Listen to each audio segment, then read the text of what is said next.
Hi everyone, welcome to my channel and to this video where I'm going to try out Clairefontaine's new pastel paper, Pastelgrain. I'm always keen to try out new pastel materials and to share that experience here with you guys. So if you find this helpful, then please do subscribe to me here on YouTube. Also consider checking me out on Patreon for my full library of real-time tutorials and lots more.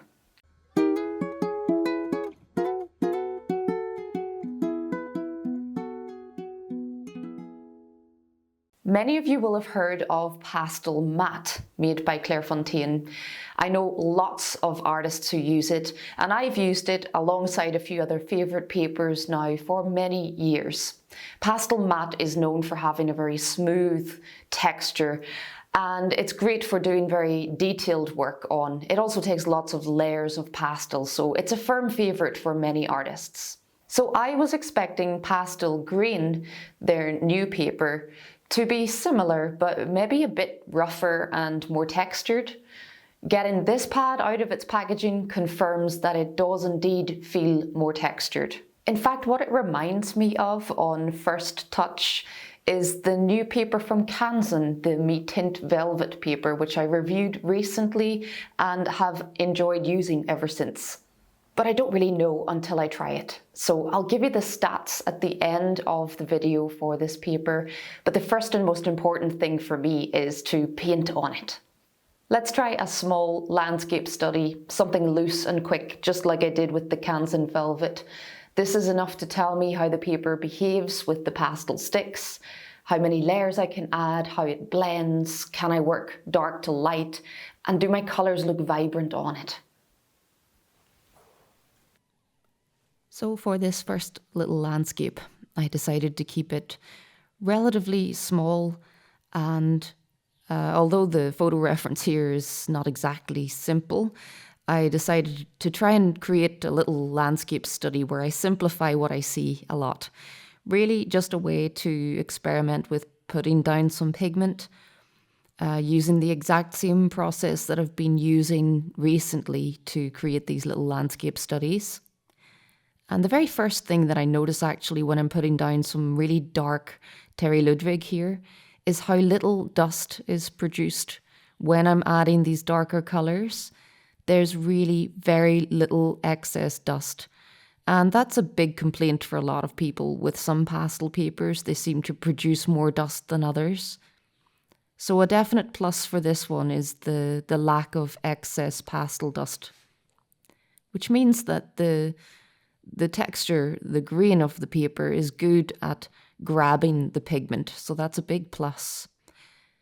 Now, as soon as I blended everything together, and I like to do that and get this sort of ghostly dark image, then I can come in over the top of that with my lighter colours.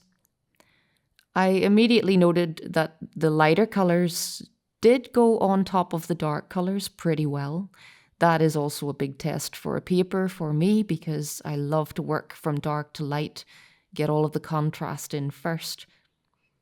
And then it's really the magic part of the process, bringing in the mid-tone colours, working your way up to the highlights. So the paper this far was doing everything that I wanted it to do.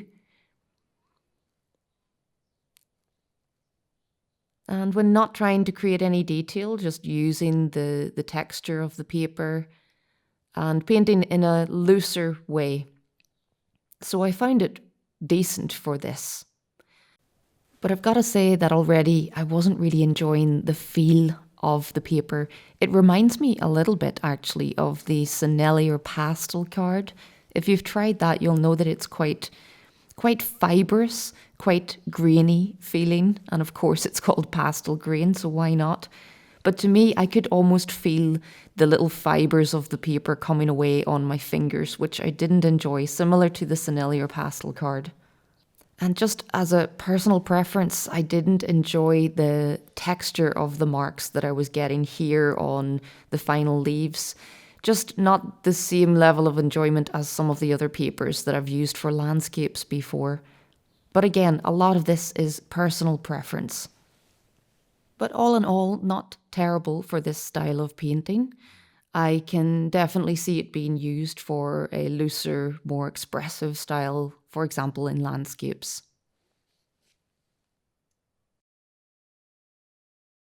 Next, because I love painting animals, I decided to do another small study featuring one.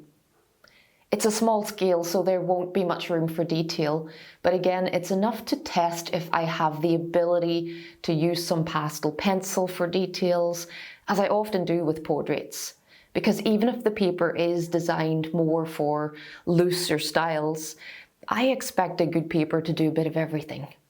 But as you're about to see here, I actually scrap this first attempt and go again, because I decided to try out a bouquet background, and that really just didn't work because of the blending ability of this paper. And at this point, this is where I really started to hit some problems with this paper. Normally, even if I'm looking for some texture on a paper, there might be some area where I want to create a smooth gradient of colour or just mix colours together in a really subtle way. And so a good test on a paper for me is always, can I build up a bit of out of focus background? Can I create soft blended colours further away and then come into more detail in around the main subject? A bokeh or out of focus background is something that I love to create, so it's definitely something that I'm going to test out on a new paper. And while I understand this paper may be more for textured work and less for smooth blending, many of the other sanded papers and textured papers that I like do actually allow you to blend nicely as well, so they do give you a little bit of both. But anyway, I decided to abandon the background for a little while. I was not enjoying that blending, and I just decided to work on at this one, complete the little lamb, give the paper a chance to impress me in other ways. And one thing that did impress me was how well it accepted pastel pencil. So notoriously, the pastel pencils are a little bit more difficult to apply, especially when you've already got some soft pigment on the paper. But I've got to say that the tooth of this paper really did grab the lighter coloured pencils quite well, so I was reasonably impressed with that. But overall, I just found this so difficult. The lack of blending for me is a big no. So although I feel like I managed to enjoy both of these little studies to a certain extent, neither of them are what I would really call a success. So let's have a look at some of the stats for this paper. It's 360 GSM, so it's a good thick sheet. It comes in 8 colours that you can see here across these 2 pads. It can also take wet media, which is good for those who like to do underpaintings. And it's archival, both acid-free and light-fast.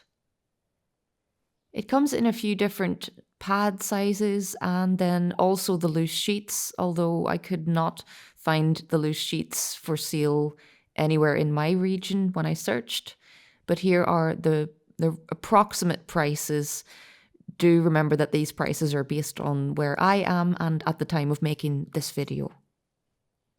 So let's talk about some of the pros that I discovered during my attempts. First of all, it did produce less pastel dust, which is a big pro. This is something that a lot of people complain about, especially with the grainier, rougher textured surfaces.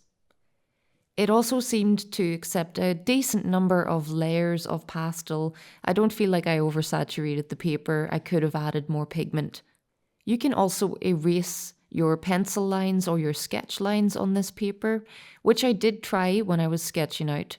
And you can actually erase lines pretty well without damaging the surface. Pastel pencil also works pretty well on this paper, surprisingly so, but the texture did seem pretty good at grabbing those lighter coloured pencils where others might struggle. Inside the pads of paper, we also get the sheets of glassine in between each page. That's not something really that bothers me, but I do know that many of you are fans of that. And then finally, again, just to mention that it is archival. That is, of course, a big pro. So onto the cons that I found from this. It's quite grainy and fibrous to touch. As I said earlier, it's a bit like the Cinelli or pastel card, and I'm just not so much of a fan of that, mostly because it makes it terrible for blending.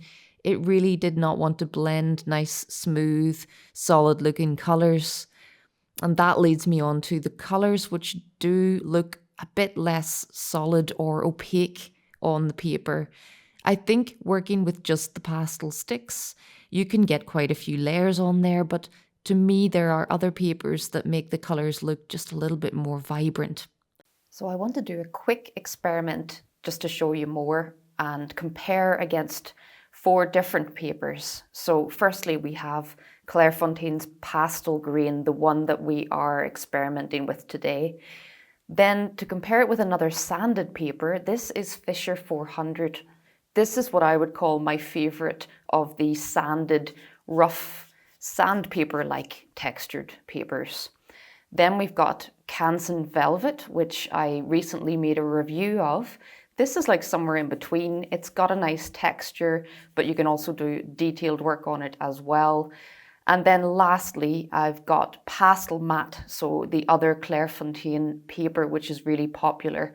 And it's not really fair to compare this with the others because this one is supposed to be really smooth, but I've put it in here for a reason which I'll talk about afterwards. So let's just put some pigment down and see how the papers react. So I'm going to do something quite typical now. I'm going to add dark pigment and add different layers on top, working my way up to the lighter colours.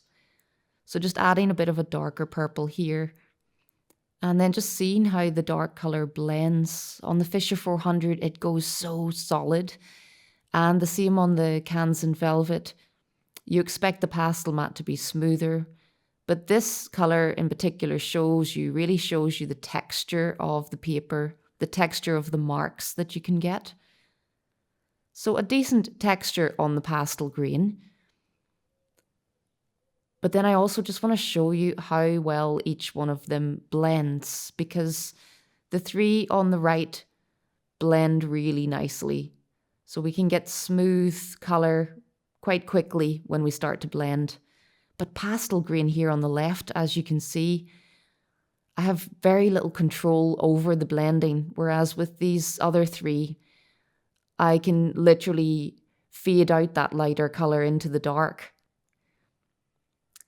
So light on top of dark, using the big stick just to get a solid mark. All 4 of them perform really well with that. Darker pencils are always a little bit easier to apply, and there's no problems with the dark colours on any of those papers.